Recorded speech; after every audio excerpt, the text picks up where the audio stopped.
Hey folks, it's finally here. The number one spot of the year's Best in Horror Countdown 2024 through 2025.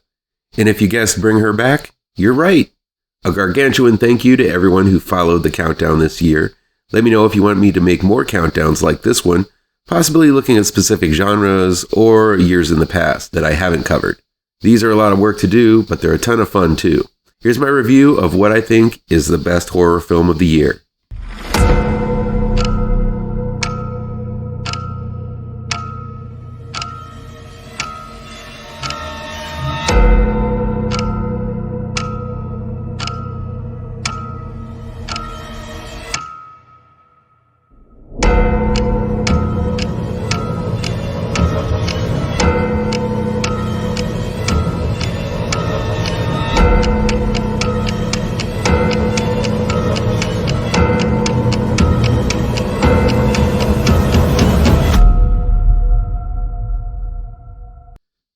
At the mighty number one spot is Bring Her Back. It was released on May 30th, 2025, and is streaming on HBO MAX from A24 Films.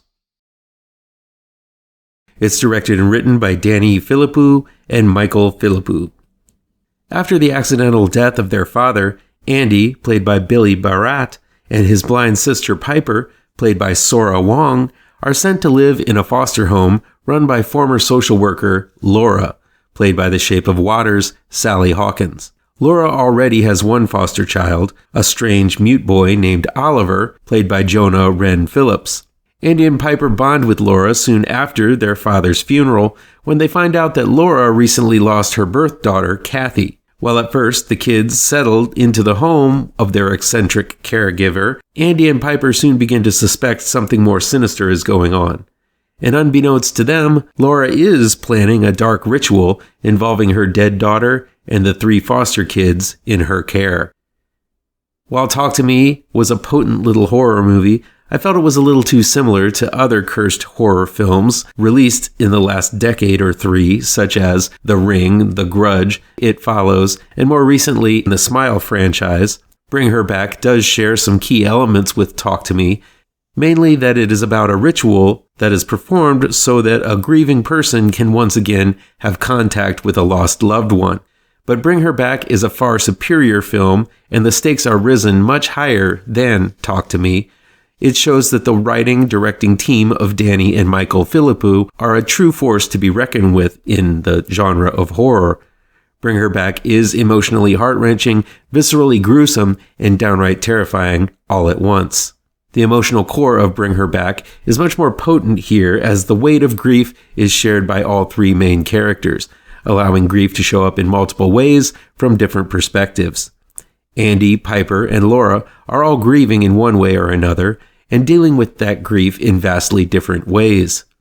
There's a large part of Bring Her Back that serves as a drama, diving deep into the darkness one feels after losing a loved one, apart from all the horror that results from the meeting of these 3 damaged people.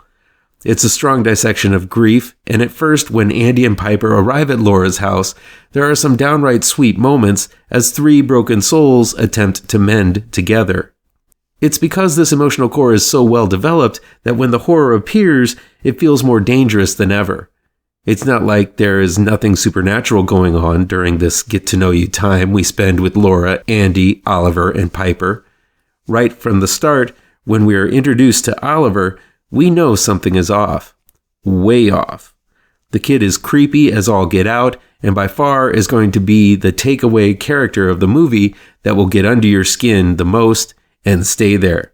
Little Jonah Wren Phillips does a creepy good job of being off-kilter, to be kind, a walking nightmare to be more accurate. His blank stare and zombie-like actions are terrifying, especially coming from a child so young. The psychological weight and physical lengths this little actor goes in Bring Her Back is something that is truly iconic and makes this film the terrifying fright fest it really is.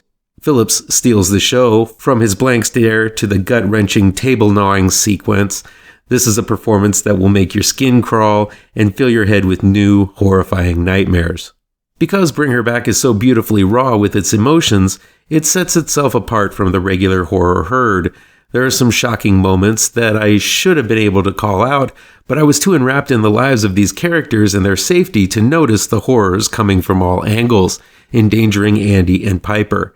I don't think I've seen Billy Barat, who plays Andy, before, but he has a likable kid-next-door quality that feels earnest. Sora Wong is another fresh face who plays Piper and gives her character strength and wit, making you forget that she is blind. But the pair of actors shine the brightest when they're together. Their brother and sister relationship feels comfortable and effortless, like they really have experienced all of this turmoil and only have each other to cling to. Because the love these two siblings share is so strong and pure, the threat is multiplied exponentially. By the end, I was on my seat's edge, hoping these two will make it out okay. The real surprise is the terrifying performance Sally Hawkins brings to Laura. She does some truly diabolical things in Bring Her Back, but still manages to inject humanity into the performance. It reminds me a lot of Kathy Bates from the movie Misery. As misguided as she is, you can understand why she does what she does. That meek little cleaning lady from The Shape of Water is no more. What Hawkins brings to Bring Her Back is a powerful, star-making performance. What I loved about Bring Her Back was that the story of every character mixes so well together and comes to an end that is heart-wrenching, exciting, and abhorrent all at once.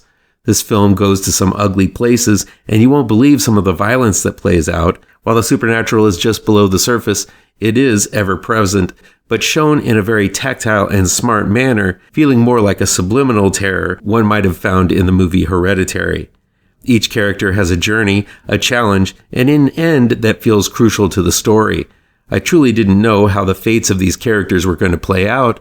This was one of those perfect stories where everyone has a unique end, culminating in an operatic finale that left me in awe. Anyone who thinks the horror genre has lost its edge should look no further than the work of the Philippou brothers. Bring Her Back is personal horror that can only be categorized as bleak. Due to the emotional resonance and sheer nightmarish moments, Bring Her Back is this year's Hereditary. It surely is peppered with the supernatural, but it's the personal moments and the extreme relationships between the cast that drives the story deep, like a knife straight through the soul. What better to follow up the best horror movie of the year than the best horror documentary of the year? Here's a fun look into the minds of a few creatives who were heavily influenced by one of the best horror films of all time. Worth noting is Chain Reactions. It was released on September 26, 2025, and is available on demand from Dark Sky Films. It's directed by Alexandre O. Philippe and starring Patton Oswalt, Takashi Miike, Alexandra Heller Nicholas, Stephen King, and Karen Kusama.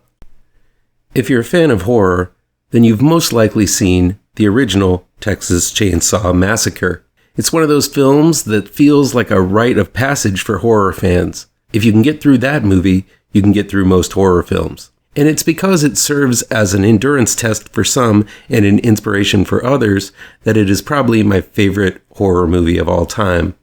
I imagine documentarian Alexandre O. Philippe thinks so too. He sat down with a handful of talented folks from various corners of the filmmaking industry and edited it together to make Chain Reactions, an excellent documentary about why the Texas Chainsaw Massacre affects us so much. A group of cinephiles, Patton Oswalt, Takashi Miike, Alexandra Heller Nicholas, Stephen King, and Karen Kusama talk about how Tobe Hooper's horror epic, The Texas Chainsaw Massacre, influenced them personally and creatively in this fascinating set of interviews pieced together by Alexandre O. Philippe, the documentarian behind Dock of the Dead, 78/52, and The People vs. George Lucas. I'm one of those cinephiles who love to watch the special features on DVDs, even for bad movies. It helps me as a viewer to understand not only what went on in the making of the film, but where those devious ideas originally came from. That's why I have an expansive DVD Blu-ray collection to this day, and why most likely I'll never get rid of it. I have an unquenchable desire to learn not only about horror films, but about what makes them work, not work, and where these horrifying ideas come from. The film does a wonderful job of splicing interviews with footage from the film, as well as clips from other films referenced in the interviews. For all involved in the interview process, there's nary a negative word said about Texas Chainsaw Massacre. Instead, one can tell this is a film made by people who love the movie, with interviewees who love the movie just as much. You'll hear fun stories about each interviewee's first contact with the film, as well as their first reactions and how each subsequent viewing sat with them. You'll hear funny anecdotes from Patton Oswalt, who offers up his comic wit to the terror a young geek kid gets from seeing this movie for the first time. You'll see the notorious filmmaker Takashi Miike himself, responsible for some of the most heinous scenes in film history, reminisce about how he intended to go see Charlie Chaplin's City Lights one afternoon, but ended up seeing Texas Chainsaw Massacre instead. You'll see Karen Kusawa talk about the film being a stark reflection of American society. You'll also see award-winning critic Alexandra Heller-Nicholas discuss how the film called to her and how it resonated so much with her. And you'll see Stephen King take a break from being on social media for a minute and talk about how making horror is about crossing barriers and breaking boundaries. I would love to see another movie set with interviews with another group of people talking about the history of Hooper's classic film. That's how good this film really is. It's one of the few movies that I am not only curious about it, but how other people reacted to it. Personally, I remember watching Terror in the Aisles as a kid, and while it served as a wonderful checklist of films I wanted to see, the one I needed to see the most was Texas Chainsaw Massacre. Honestly, I remember the sequence featuring Leatherface from Terror in the Aisles more than I do my first viewing of the film. No matter how many times I see it, the Texas Chainsaw Massacre is one of those movies that I can never get enough of. I see new things every time I watch it. The movie is such a kaleidoscope of different horror sights, sounds, and primal feelings. I simply love chain reactions, and if you love Texas Chainsaw Massacre, then this is going to be one you won't want to miss. This is a very fun documentary, and I'd love to see more like them reacting to first-time viewings of other iconic horror films. Well, that's that. The list, as always, is the highlight of my year, even though it just about kills me every time. What do you think? Did I miss anything? Or how out of whack do you think this list is? And what films do you think will make next year's list? Let me know your picks for the best in horror from 2024 through 2025 down in the comments. And thanks again for tuning in, and have a safe and happy Halloween, folks.